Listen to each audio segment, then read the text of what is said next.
pledge allegiance to the flag of the United States of America and to the republic for which it stands, one nation, under God, indivisible, with liberty and justice for all.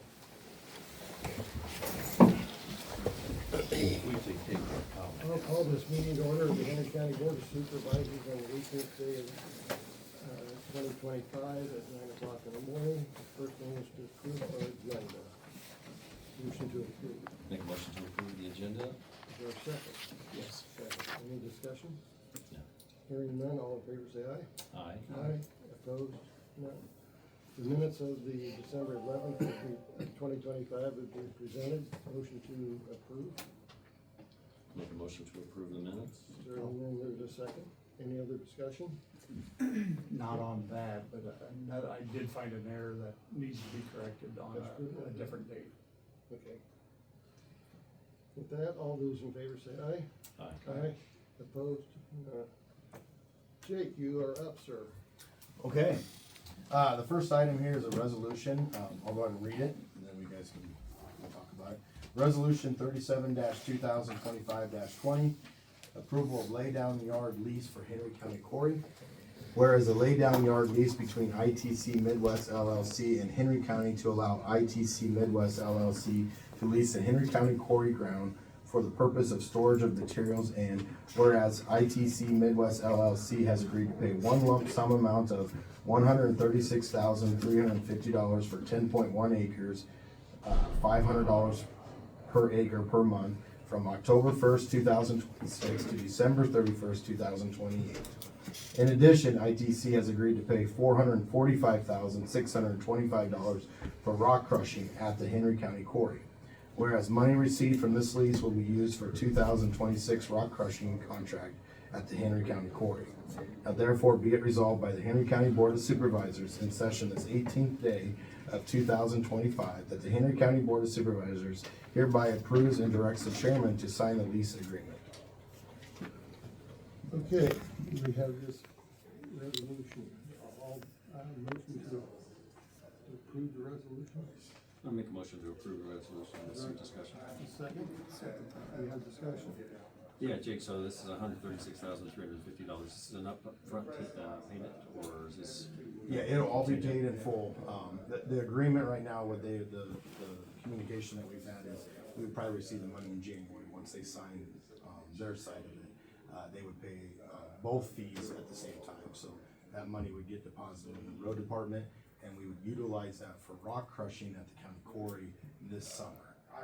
The reason why they've agreed to that is they want to use our area as a floor area for 3 years to store the materials, because it's a rock foundation, it's a solid floor. So they're willing to pay for us to crush another 2-year supply on top of the 2-year supply that we did last year, which would give us essentially a 3-year supply moving forward. And then while they're in there, we wouldn't have to do any quarry operations while they're in their facility. We still have access to use it to get to our rock piles. We're going to share the roads. It talks about that in the lease. And then there is a provision that if both parties agree to extend it outside of those months if they need more time. But that does require both parties to agree to that. And then all that money, then again, will be used for crushing? Correct. Yep.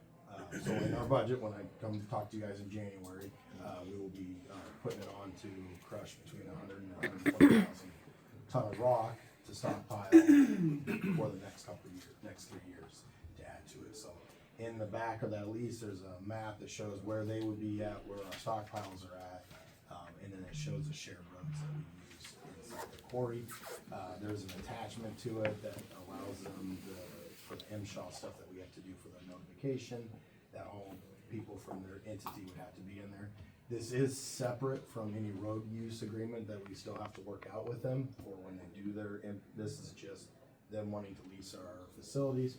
We still have to do, as a separate item, our road use agreement as far as their haul roads that they're gonna use. So we have started some conversations with them on what routes they wanna use. This first go around, they're gonna be looking at this 2 phases to use it. So this quarry, our quarry, would be used for the west expansion or improvement, whatever you want to call it, and the east. The first part of the road haul use agreement will be for the west. And that would be going from here to wherever they're going. For us, it's only a few roads, mainly paved roads. There are a few gravel roads that we have to work through, but that's what we're working on in the background. We're gonna model similar to what Lee County used with them, I think a couple of years ago.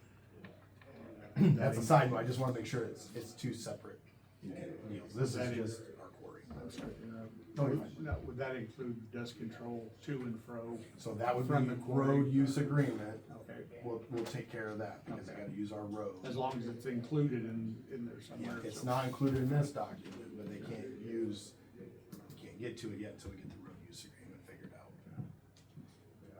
Which From- typically, and I From would tell you pavement up to front is, pavement, or yeah. from quarry to pavement? and we dust control the quarry road as it is.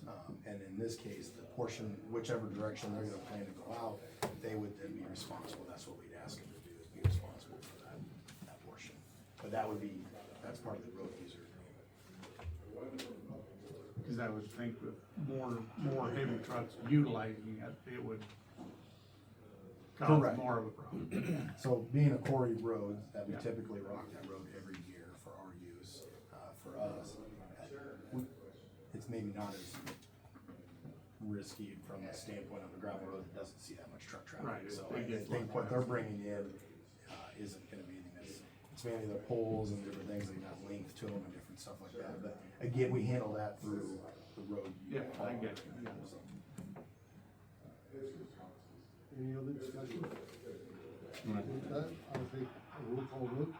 Dietrich, Yes. Lindy, Yes. White. Yes.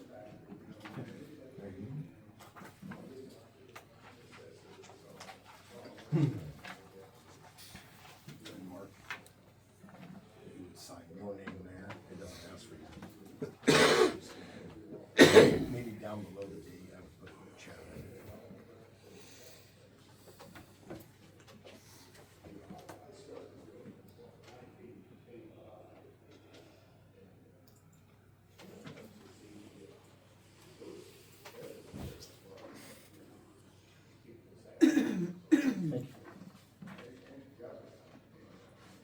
Okay, that completes that. Maintenance update. Friday, Saturday, Sunday, and Monday, we sent our plow trucks out. And then after on Monday, when we got done, they brought them all back in and worked on cleaning out their trucks and washing them down again to get some dry them off. Our territory operators, just sign that too, sorry. Our territory operators worked on snow on Sunday and Monday. We worked 12-hour shifts on Sunday and Monday. We did have a couple come in on Saturday afternoon, but with the way the snow came, we like to really get started on Sunday. And then they were also out as well on Tuesday. Sand, we hauled sand in after we got the trucks all cleaned up. We went and hauled some more loads of sand in to kind of use for a mix with our salt. And got that in. Bridge decks, we sent crews out. After these snowstorms and stuff, we get a buildup of snow that gets left on the side. We sent our crews out to clean off the bridge decks on our paved roads only. Once we get those done, then depending on need, we'll sometimes work with some of the bigger gravel road bridges. And then we also worked on signs at various locations. I didn't add this on there, but yesterday we did have our HIPAA training as well with our guys, so we got that taken care of for the year. Miscellaneous and construction, the bridge, 235th Street, we continue removing the existing bridge and stripping topsoil. We're working on ramps to get down to the stream, mainly on the west side of the bridge right now. The bridge deck is coming out pretty well. They're using, you guys can probably hear them if you're in town, you can hear that thun, thun, thun.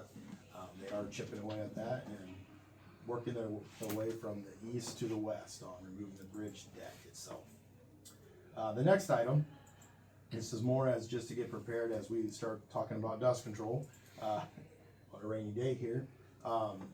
Last year, you guys set a fee of a dust control fee of $25, which I think is a good number to leave there.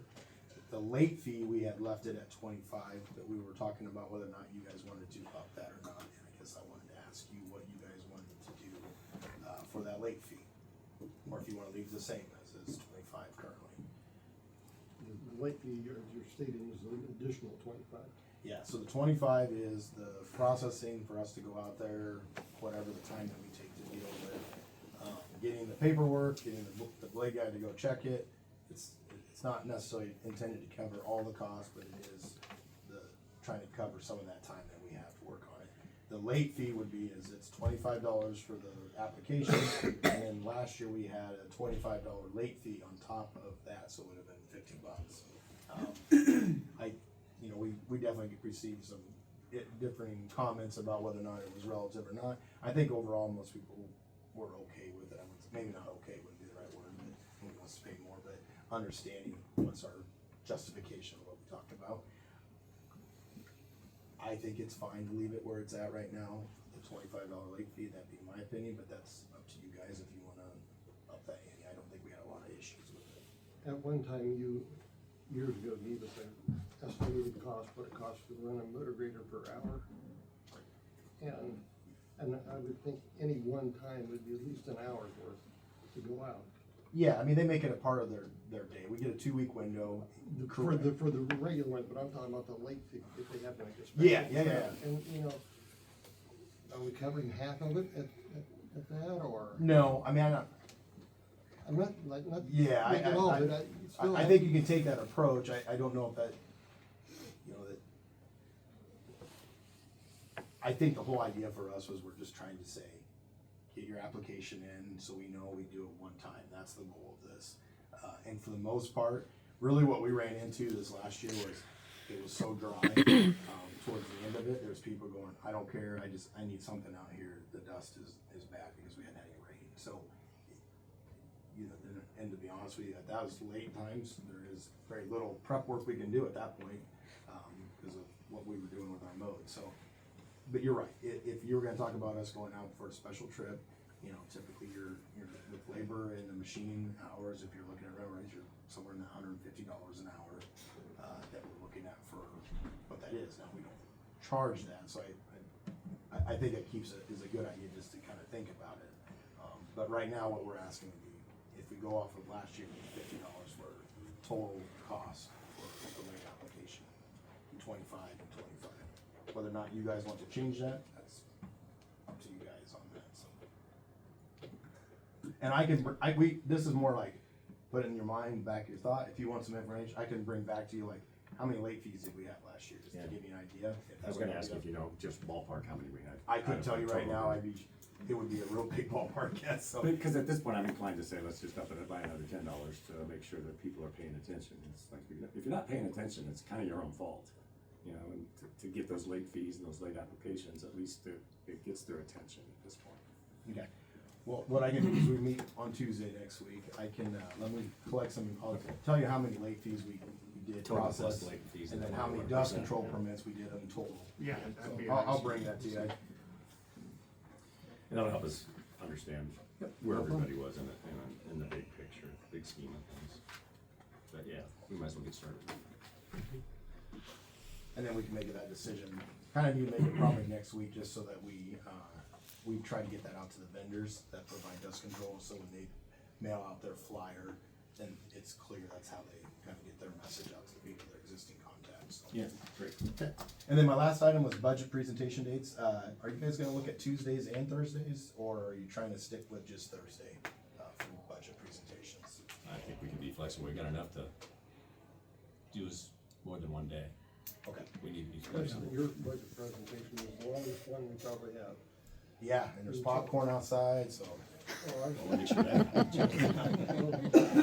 bring your own pop, stay awake, so. No I was contrary, I thought maybe you need a special date for you, like Tuesday. A whole day, yeah. Yeah, so I had 2 dates down, the 20th and 22nd. Typically, I come on usually the 2nd or 3rd week of January. If the 20th is a Tuesday, if that works, and then we're messing with anything else, that's fine with me. I can plan on that, the 20th, if that works for you guys.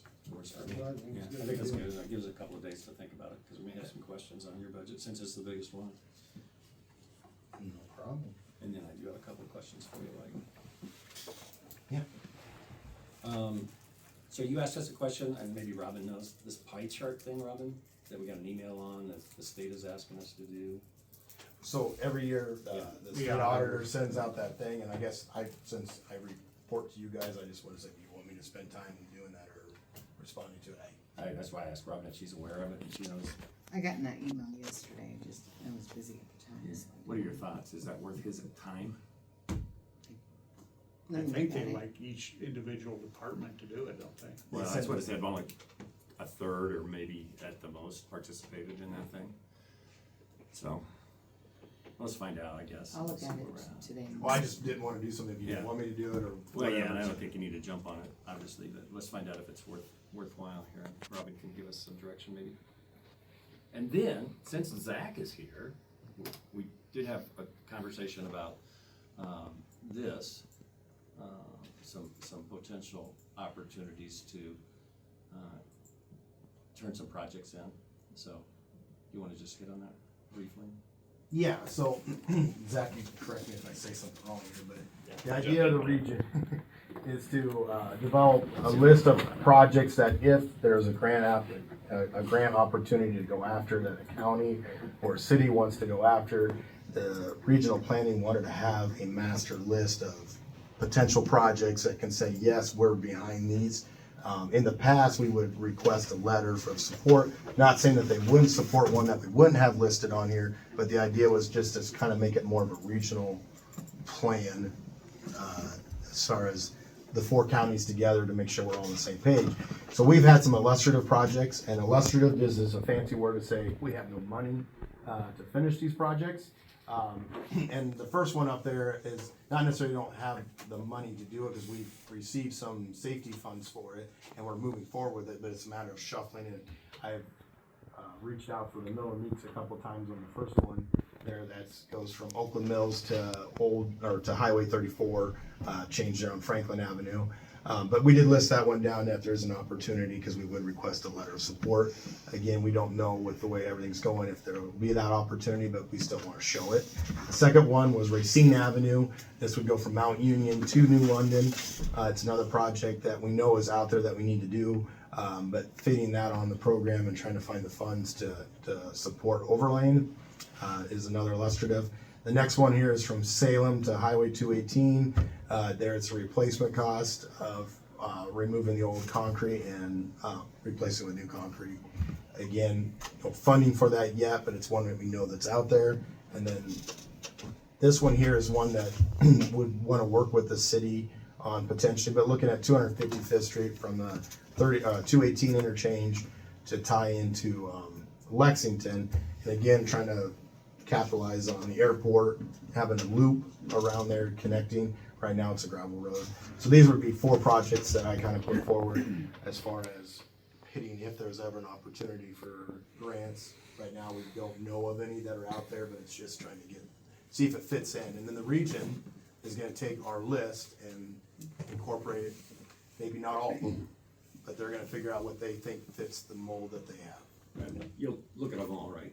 Because we got a couple others on that Yep. list. So just a little more background on this and kind of why we started this about 2 or 3 years ago. It started because there's a Southeast Iowa trip that goes to DC, and kind of each county, each community, a lot of them go together, but they're all kind of asking individually for their own projects. And we kind of had this idea, well, what if we took everybody and collected information on projects as a region, and then we include them in a regional long-range plan that we have, and say these are our region's priorities, and then when they go to DC, everybody can still go together, but basically here's our list as a region of what our priorities are as a group, instead of like each entity kind of having their own projects. And then in addition to that, the idea is, as Jake was talking about, like Miller Meeks takes community funded projects, applications for that, which are basically earmarks.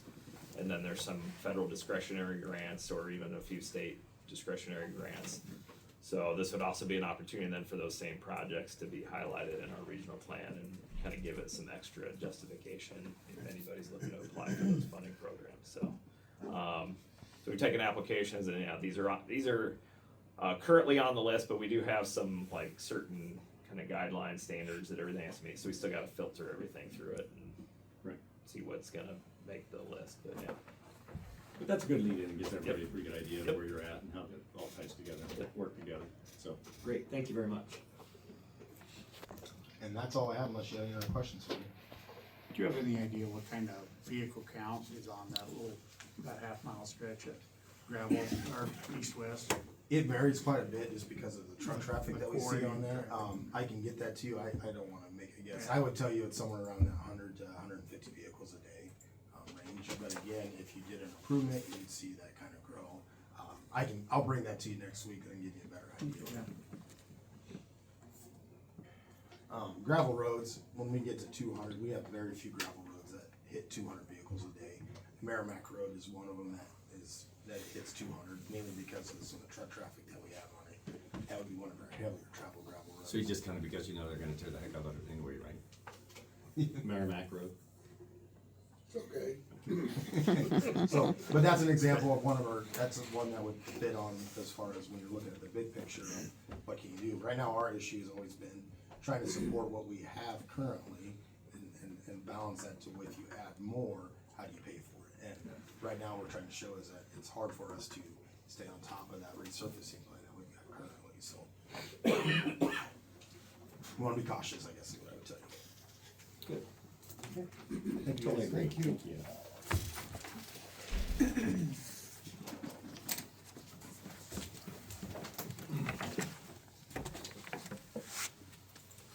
Our lead-in is now to you, Zach. Next. Okay, yes, on the, presentation and, approval or resolution for a revolving loan plan.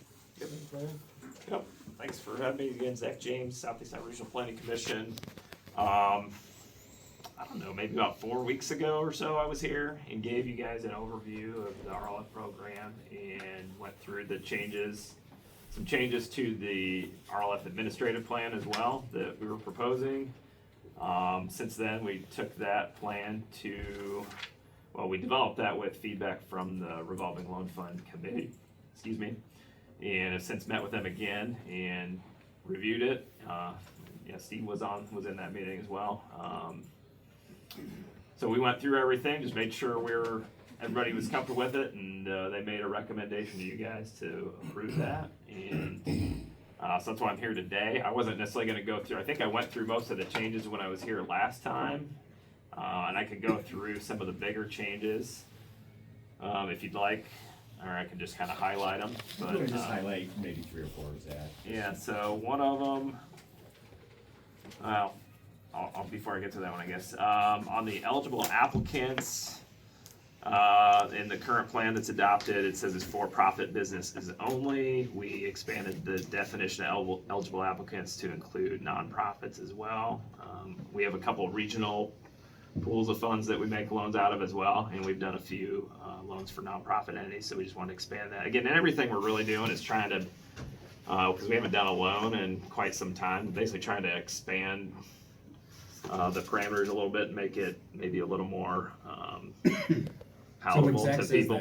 So when Zach says that, we haven't really made a loan in 12 or 13 years. About in Henry County. 2013, I believe, is what it was the last one. So to his point, we're trying to expand that so we can get more engagement, more involvement within the county. And like we talked about earlier, Chad, we did expand that to include the credit unions. And did that all work out with 5 Star and some of those Yeah. locally? Yep. Okay. So in eligible applicants, added nonprofits there was a geographic restriction, or there is currently in the plan that you guys have adopted. So it's anywhere in Henry County except for in Mount Pleasant. So basically we changed that to just, it can be anywhere in Henry County, including Mount Pleasant. Maximum loan amount previously was $50,000. Now it can go up to $200,000, which is essentially how much money you guys have in that pool of funds total, or 75% of the project costs, whichever one is, I guess it'd be lower. Interest rate changed slightly. Currently it says it's a minimum 4% or 4% below. A 4% below prime with a minimum of 4%.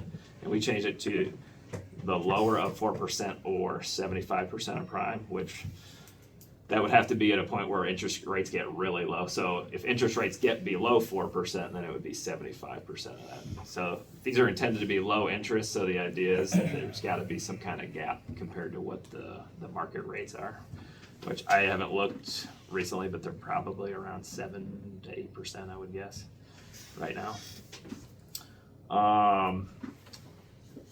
again, loan terms for 5 to 10 years, and it has all these stipulations in there right now based on the type of business it is. If it's this type of business, or if it's for working capital, it can be up to 5 years. If it's for equipment and this thing, it can be up to 10 years. And so we tried to just simplify that and say it can be up to 10 years. It can be amortized for longer. It's up to the review committee to basically decide on what a loan should be and what that kind of term and rate should be, and then they would recommend that to you guys, and ultimately you guys approve it. So instead of having all these really strict boundaries, it's just more flexible to depend on what the business is and what the applicant provides. So those are the main ones. The only other really big one is there was a job creation goal where it was $5,000 per job was the goal, with a max of 10,000 per job. So whether it's a startup or somebody that's expanding a business, let's just say they were adding 5 employees. Well, the current plan says the max I could get is $50,000 for a loan. So we changed it to 1 job per 50,000 loan is a maximum. It could be up to that amount. So that gives you flexibility. If you're adding 5, the max you could get is 200,000, but it gives you a little more flexibility on how much you could get. So, because we have instances where we've had a few loans regionally where they might be retaining or adding 20 or 30 people, which adds up to a lot, but it might even be a small loan. They might only need 100,000, where we've had some others where they're only adding 2 or 3 jobs, but they need $300,000 or something. So it just kind of depends. Again, it just makes it more flexible depending on who the applicant is, and what they're trying to accomplish, and what their business is. So, And I think that's not unusual to have a job requirement tied to a grant, right? It's like we're doing the same thing with a RISE grant typically, right? It's like $14,000 roughly. if it's related to economic development in some manner, I mean, it's pretty common to have some kind of cap on a job, per job. Per job, yeah, number of jobs that will be But created. this just gives you more flexibility, especially in those cases where it's something it may still be a really good business and a good service they're providing, but might just not have a lot of new jobs created or retained. Might still just be a really small business, but that'd be something that we can evaluate. Yep. Right? Yeah. But again, then it still has to go through the review committee, and then you guys still get the chance to approve it no matter what. So, I mean, it's, So initial steps is somebody interested in that, how do they start that ball rolling? they would reach out to me, essentially, would be the first step, yeah. And then we talk about it, and there's an application they fill out. And once they get the application to a point, basically I'm kind of the first filter. I make sure that we get enough information that I feel like it's worthy to take to the review committee, and then at that point, we go to the committee, they review it, and then they either make a recommendation or ask for additional information because they don't feel like they have enough. My goal is usually I want to make sure that we have the right information so that when we take it to that committee, they feel like they've got the information they need. Plus the banks have some information on that as well. Yeah, usually There's an these are gap. This is gap finances, so you got to go to your bank anyway first too. So, which I didn't mention this before today, but I did mention it last time. So you have to have a loan with your bank, and then we help fill a gap that the bank isn't comfortable loaning. And usually, the bank has, if they don't have everything that we're going to require, they're going to have almost everything that we're going to want to see too. So. Okay. With that, I'll read a resolution. Resolution 36-2025, whereas Henry County, Iowa, thereafter county, manages a revolving loan fund, RLF, and whereas the county desires to provide its citizens with the tools to create and grow businesses, and whereas the county maintains the Henry County Revolving Loan Fund Administrative Plan was last updated in 2007, and whereas the county has prepared an updated Henry County Revolving Loan Fund Administrative Plan in 2025 to ensure that RLF continues to be available in providing the citizens with tools to create and grow businesses. And whereas the 2025 Henry County Revolving Loan Fund Administrative Plan has been reviewed by and recommended for the approval by the Henry County Revolving Loan Fund Committee.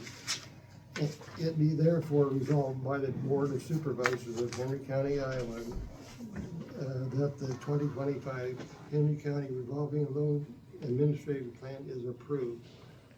So with that, I'll take a motion. We'll take a roll call. Yes. Petrie, Yes. We did have a We did have a motion. motion, okay, so roll call.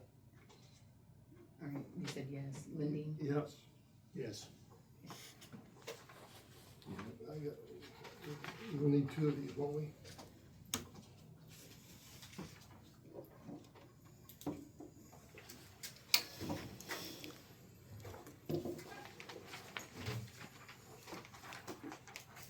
Thank you, gentlemen, for your time. Zach, thanks for making the trip up from Burlington. Thank you. I'm hopeful that we'll get the word out a little bit on some of the new parameters to some of our local bankers, and then Yeah. see if we can get a loan going here. It's been a while. Yeah, it's been too long, so I appreciate that, and some of these changes that'll make a difference. A couple interested parties, so we'll see kind of where things go. Okay, yeah, and I'll follow up with you, keep in touch on that as Yeah, well. sounds good. Make sure we're good. Thank you. Good, I thank you. believe, Sarah's coming up next week to talk to us about, About housing. yep, All right, perfect. so, we'll keep engaged with you guys, thank you. Sounds good. Thank you. Thank you. Next on our agenda is the preservation of Oakland Mills by Stephen Marcy Davis. The floor is yours. Good morning, and thanks for having us, and Merry Christmas and Happy New Year, Happy and safe New Year to everybody. We just wanted to appreciate you for having a little bit of time for us this morning. We wanted to talk a little bit about where Preserve Oakland Mills is currently and make you aware of some things that we have going on with the group. As you know, the walking bridge at Oakland Mills has been closed since 2023 based off an engineer's report and some safety concerns. Our group was formed last year, late in the fall, and we've been actively fundraising and applying for grants during the 2025 calendar year. And we are currently in position to where we feel that we can go ahead and we've been working with some engineers and reaching out to engineer groups to see if we can get another assessment of the bridge. The 2023 report that came out, we feel maybe kind of overstates a little bit of the cost of repairs just to get the bridge open and safe and functional for the public. And we'd like to have that reassessed by another group. And we have the funds available to do that, but before we sign that contract with that group, we want to make sure that the board does not have any concerns with us doing so as a private fundraising group. We have given the contract, the tentative contract with the engineer, we have given that to the Conservation Board and Caleb, and they have reviewed that also. So we feel like we have a good structure to go forward with that. And we just want to make sure that, the Board of Supervisors don't have any concerns and we would be allowed access if we can get that contract signed with this engineer group out of Cedar Rapids this year. That allows us to secure pricing with them and then get on their schedule for 2026 so we can actually do some work and find out what the real cost to get that opened for the public would be. What was the original estimate? It was anywhere between 2 and 4 million, but that 2 million included essentially replacing all the trusses, and the 4 million was basically more of a historical preservation and replacing the trusses. It's really the north end of the bridge, the wooden pylons at that end that caused the most safety concern from a load capacity standpoint. And of course, there's probably another review of the decking and, rails and a little bit of the metal that needs to be done also. But we've asked this engineer group, when we've structured this contract with them, is that we want to know what needs to be done immediately to make it safe and operational for the public. And then take a look at what needs to be done in the next 5 to 10 years and then 10 to 20 years so that we can try to continue our fundraising efforts and perform some type of maintenance on a regular schedule basis. So that's our intention. Well, you said you presented to the Conservation Board. Did they approve you moving ahead or just present it to them? Presented it to him. We had Tony Brown. Obviously, he has an engineering background, and We had no concerns with the contract, the way it was structured, so there was no pushback from the board that I know of, so. No, they said go ahead. So, They officially approved it, through their board action and everything. Yes.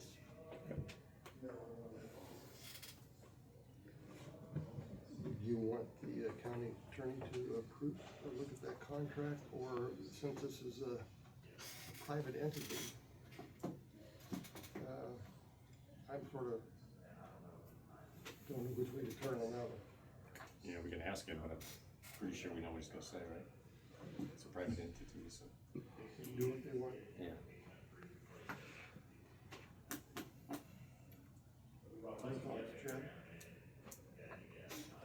I think the conservation, if they're willing to sign off on that and say that they wanna do that, that's kinda in their back door.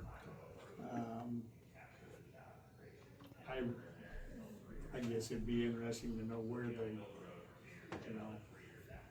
would they be able to cover the liability and everything on that bridge while they're doing the inspection and everything of that nature, Yeah, I think it needs, a good idea to have a second idea, look at it and everything. The way our agenda reads is a presentation, and the way I take it, this is preserve and not a decision. So you gave us information. I think then if we could have that contract, you can make a decision for you next Tuesday. I have it written. more willing to forward you the contract, let you review it if you feel you need to. I think that my Sure. standpoint, yes. Yeah. Just, first of all, logistics of our agenda does not say we are to approve anything. Sure. And then we could get a copy of the minutes where they signed off on it. They approved all. That was Conservation Commission as well, so. Very good. Who technically owns that bridge? Do we know? It's under the purview of the Conservation Board, correct, but the county still technically would own it, is my understanding, but I could be Yes. incorrect there. You have anything to take a look at that? So we should have the attorney take a look at that, just to make sure, since if the county does own it. Yeah, and if you're willing to review it next week and give us a decision, that helps us out. Again, signing it this year helps us secure some pricing and make sure that we can get on their schedule for 2026 and move forward with the project, so. Yeah, I don't know, we'll have to see how quickly you can get that to us, our meeting's next Sure. Tuesday, so we'll see what we can do. Absolutely. You send it to, To me, Send it to and me then I'll now. send to okay, very good. county attorney. Thank you for your time. Thank you. Thank you. Next on our agenda is Joe Buffington, the Schlatter Subdivision. He said you guys could still go on. You Yeah, guys have- I thought maybe he drove in, but I didn't see him. But I think this is pretty much a cut and dry one. It's yeah, here comes Joe. We'll get him to come in. Frank, is it in Tim? So he did forget to send us to the P and Z board, he said he would follow up. And this is a subdivision that ties into people that already own the land. So it's not like it's a new purchase, it's significantly different.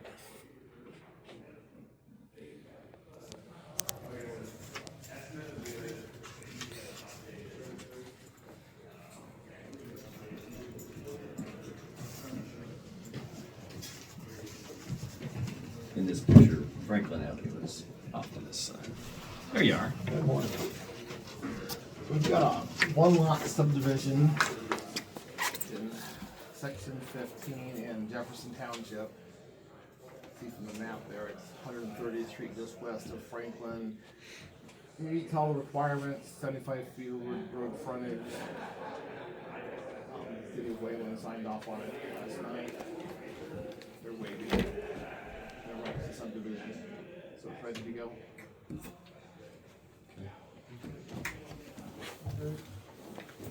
We have all the documents presented, that's been on our They've been checklist. signed off for, the attorney has the document, but they've been signed off for on the sheet. And I'd rather they keep them than me anymore, so. So we have a resolution by the Board of Supervisors of Henry County, Iowa, whereas the plat of Schlatter subdivision, a minor subdivision being a part of southwest quarter of the southeast quarter of section 15, Township 73 North, Range 7 west of the 5th MA meridian of Henry County, Iowa, has been filed on this date with the Secretary of the Board of Supervisors of Henry County, Iowa, by the proprietors of said subdivision for approval by the Board of Supervisors of Henry County, Iowa. Whereas the Board of Supervisors have examined this plat and being fully advised of the provisions in Chapter 354 of Code of Iowa 2025 as amended, finds that this plat is files meets all requirements of the statutes of Henry County zoning ordinance. Said real estate being located in an A1 agricultural district, and that all things required by this board has been done and performed by the proprietor of said subdivision.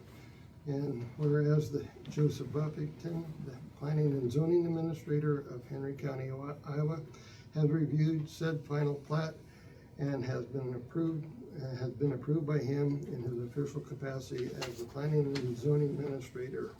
And now therefore be it resolved by the Henry County Supervisor, the Board of Supervisors, Henry County, that have attached the final plat of the Schlatter subdivision, phase 2, which is approved by the chairman and secretary, and hereby directed to certify the resolution which has been affixed on this plat on this date. So we have a resolution. Have a motion to approve. First of all, Yeah, make a motion to approve. is there a second? Yeah. Discussion? No, I don't think so. I think, Joe, do you have something? Only one place, one residence to be built there. Yeah, in Texas, it's already been built, so yeah. With that, a roll call vote, please. Dietrich, Yes. Lindy, Yes. White. Yes. Motion approved. A resolution approved. Other two, The other two, one for the attorney and one for Ronnie.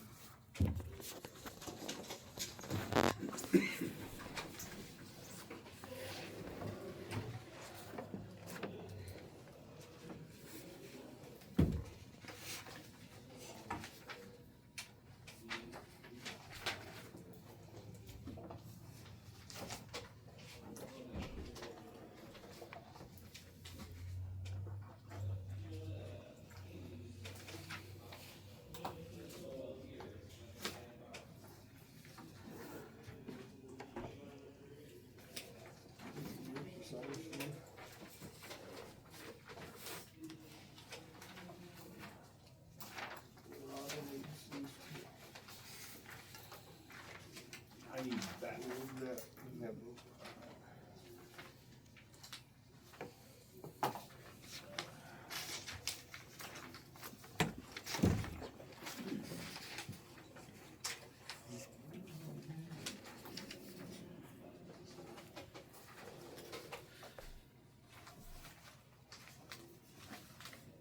when did we get the journal? Did we get that?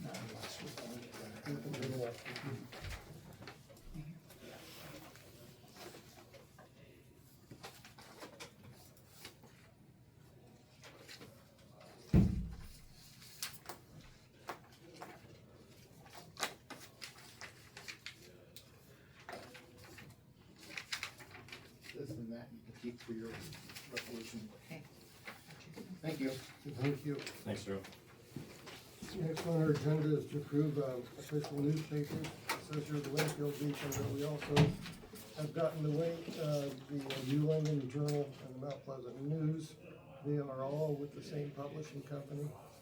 So with that, entertain a motion to approve official newspapers.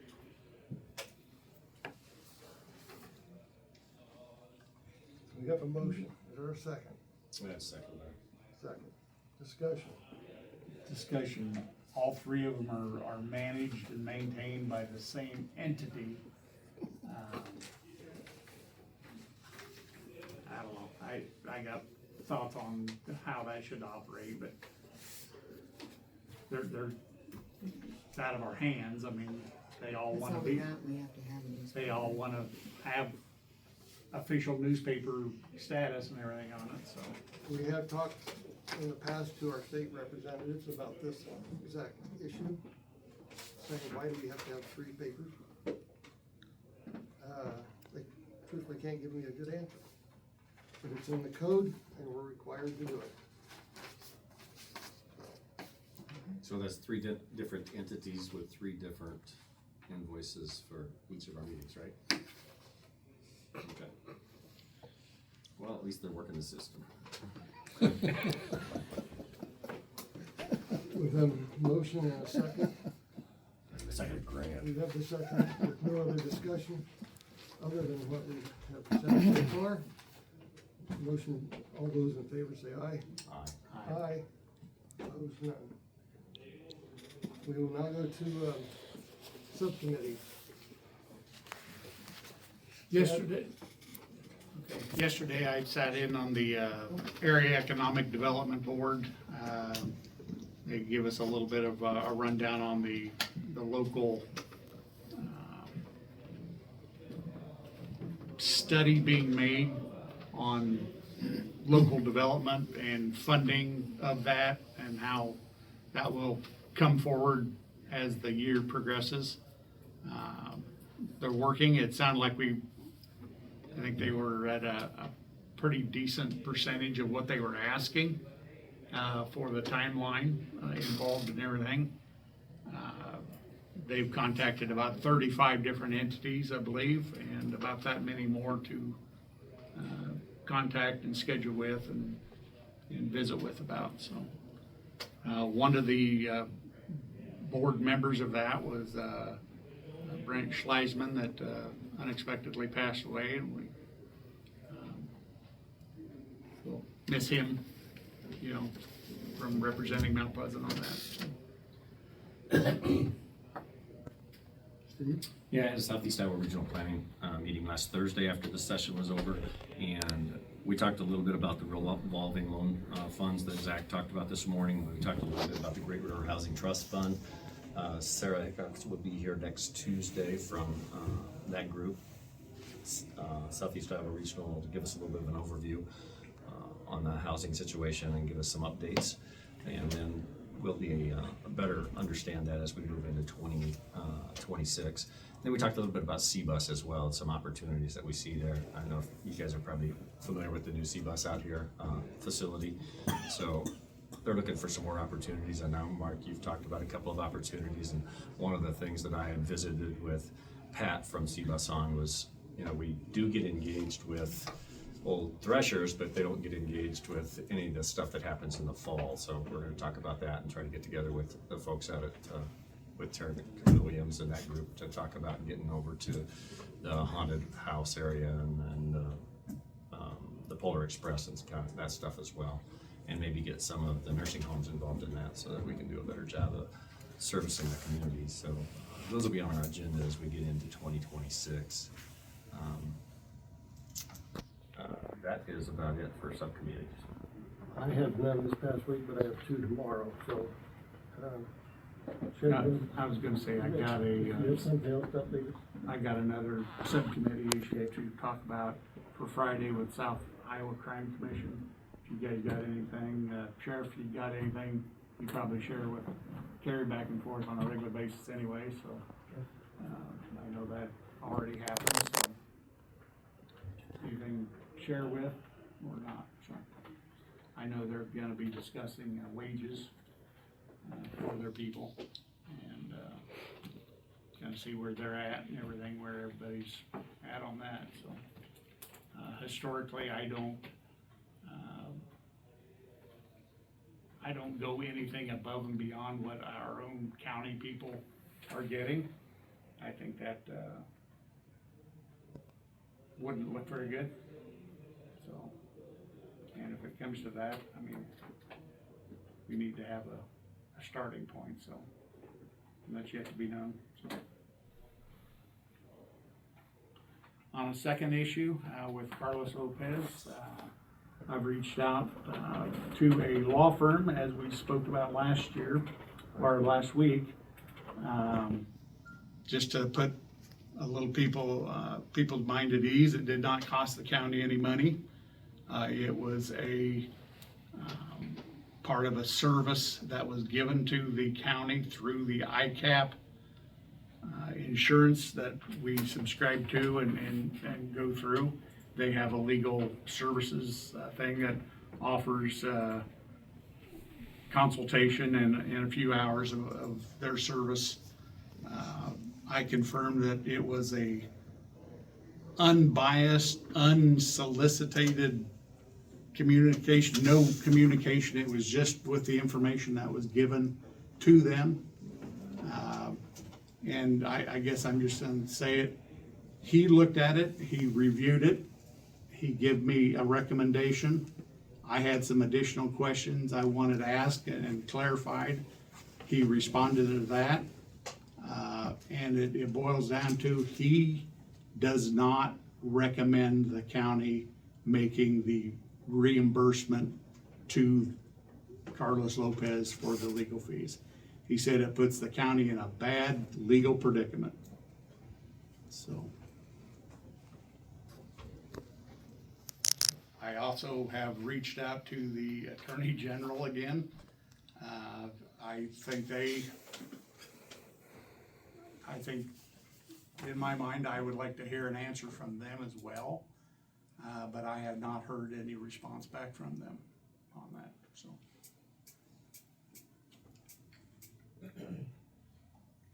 Okay, thank you. Public comments. Question, Tracy Mayo, the Hawkeye. So first, can you be more specific about bad legal predicament? What specifically is that? He says the county needs to follow the law Okay, on reimbursements of this nature. And the particular code sections that the petition and the ruling and everything landed on does not allow that. And there was some terminology used, public interest, the public interest spending of public money is not there because the county is not subject to any recourse from that. There's no exposure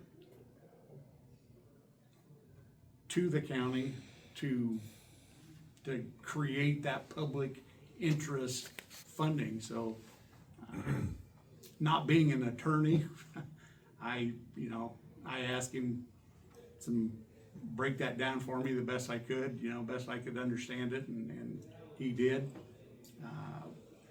He kind of went through the code sections and tried to explain what that public interest was. And boils down to the end result is he recommended that the county not make the reimbursement to Carlos for the legal fees.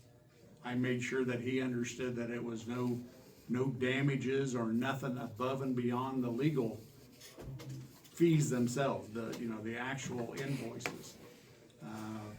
That did not make it. He mentioned that the ruling, the asking of the legal fees were in the petition filed, and the judge ruled that and did not include the legal fees.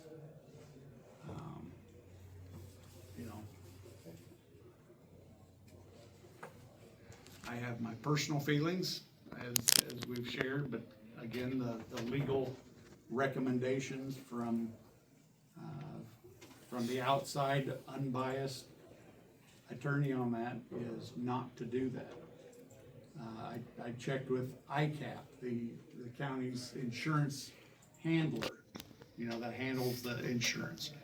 And they said that is not a coverable problem. That is, they would not be interested in looking at that at all because it's not a coverable loss. And then that sparked my writing to the Attorney General and asking her for assistance and an unbiased opinion, because it just doesn't seem, as I've spoke on and on, I won't rehash it all, but it just seems like there needs to be a mechanism in place there, but the legal people with the alphabet behind their names are telling me that it's not there, so it's not a legality, it's not a legal action that the county could do, so. So I have another question, and maybe it's been a week and I've slept. Have you changed the code section for your closed session from what you had published last week? Here, I'll give you a copy of it, Tracy.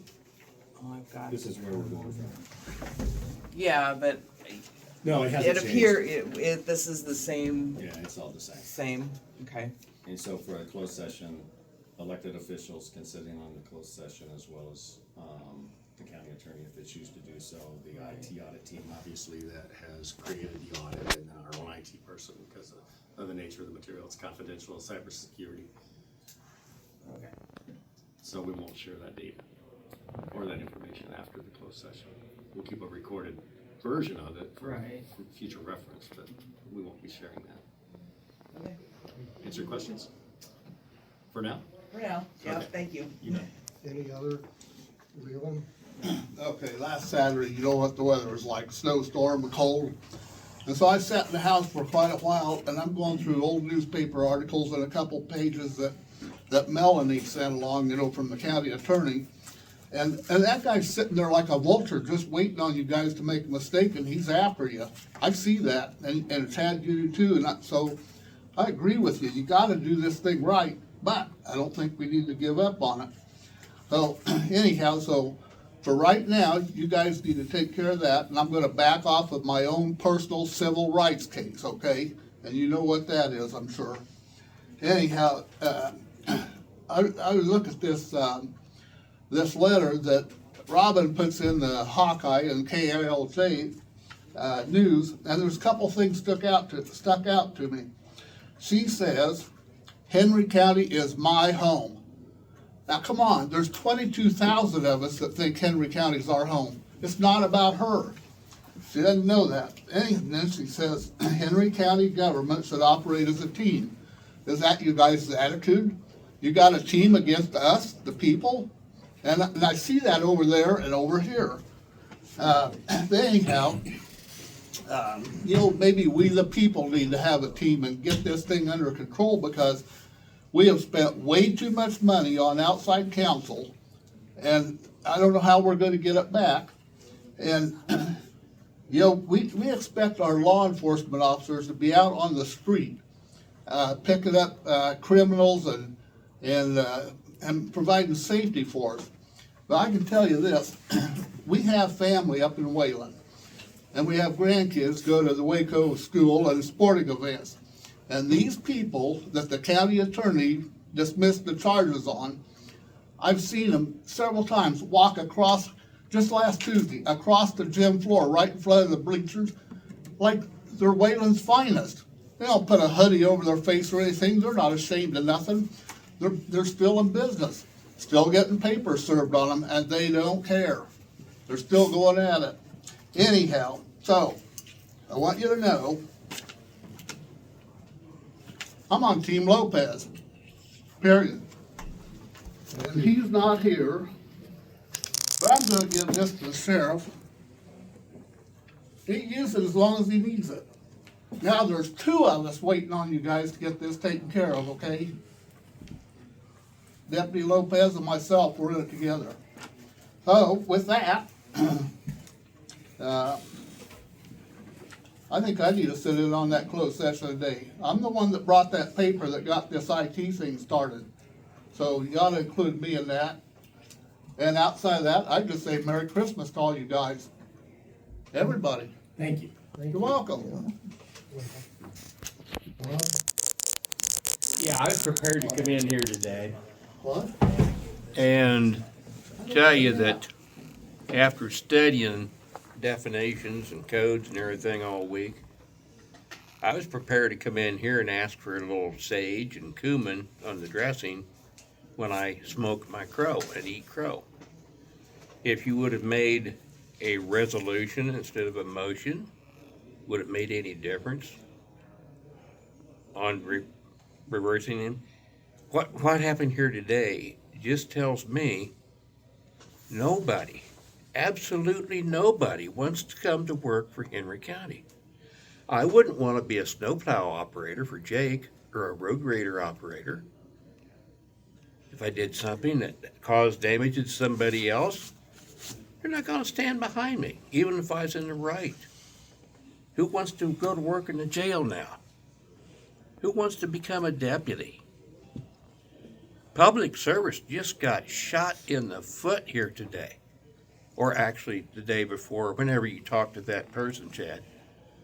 I'm sorry, you have just destroyed Henry County with this decision. And I'm sorry, but it's sad, very sad. I mean, who wants to work up here in the driver's license station? I mean, if I come in there and I don't have to have glasses, but you make me take the eye test and glasses, and you put a restriction on my license, you know, that's wrong. I think there's been a large travesty happen here. I really do. And I'm sorry for anybody that wants to come to work in or for Henry County. It's sad. Thank you. Thank you. Anybody else? Rob, Bill? Yeah, you know, Carlos didn't come in here on the arm of an ambulance chasing lawyer. He came in there humbly. He asked to have a reimbursement for his expenses, period. He did not, obviously he's suffering emotional distress. As far as your free advice, I hope you have a lot of hours and maybe they could scrutinize the past on what you guys have handed out in charitable donations to things to see if they're all in the public interest. That's all I've got. Anybody else? Melanie? Could you ask the attorney about Jefferson County and the precedent that has been set there? In the conversation and back and forth, that he is aware that the Jefferson County has a similar case going.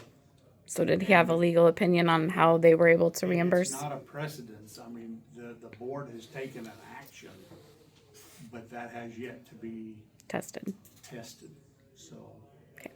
I would like to request the information that you received from that attorney and also the ICAP information as well about not being able to submit that as a claim.